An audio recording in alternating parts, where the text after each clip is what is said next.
Hello friends, आज मैं आपके साथ जो अष्टमी का व्रत है, जो महालक्ष्मी के व्रत के नाम से जाना जाता है, ये श्राद्धों की अष्टमी को ये मनाया जाता है। ज़्यादातर ये व्रत जो है पंजाब के अमृतसर ज़िले में जिस तरह से इसका कथा की जाती है वो मैं आज आपके साथ शेयर करूँगी। एक बार की बात है, राजा मंगल सेन वो कहीं शिकार खेलने के लिए गए, तो वहाँ उनको जो हैं कुछ महिलाएं जो हैं व्रत करती पूजा करती दिखाई दी, जो कि वो धागे का व्रत था।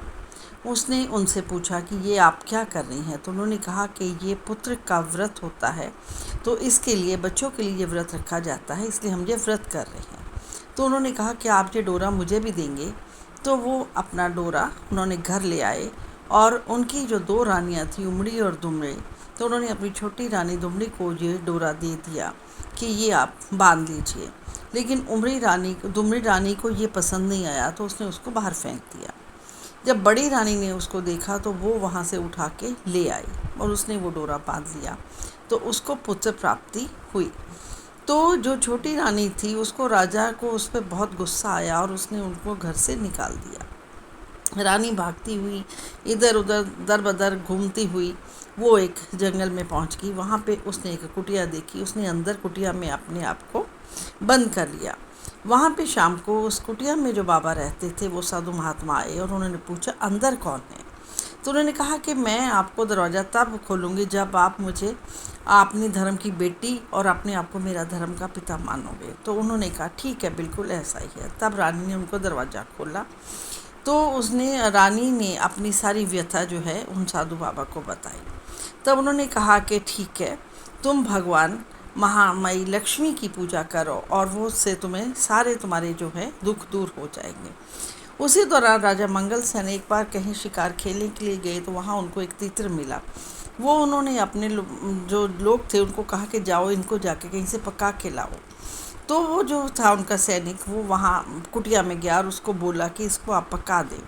रानी ने उसे ऐसे अच्छे ढंग से पकाया कि राजा जब उसको खाया तो उसको लगा ये मेरी रानी के हाथ का है। तो मैं वहाँ पहुँचा और जाके उसको देखा और अपने साथ चलने के लिए कहा।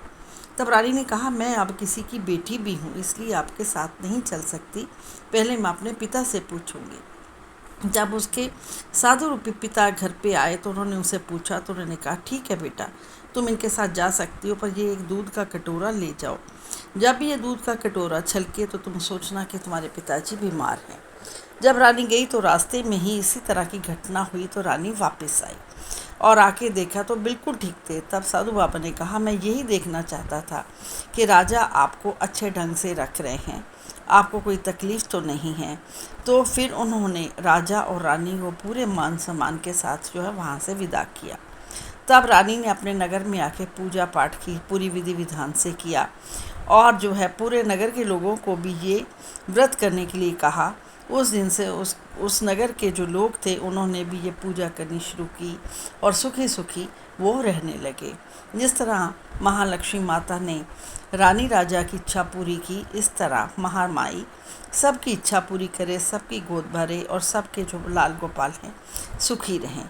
और बोलो सारे महालक्ष्मी माता की जय और महामाई की जय। और इस दिन शाम को तारे को देख के जो अपना व्रत है वो खोला जाता है। धन्यवाद।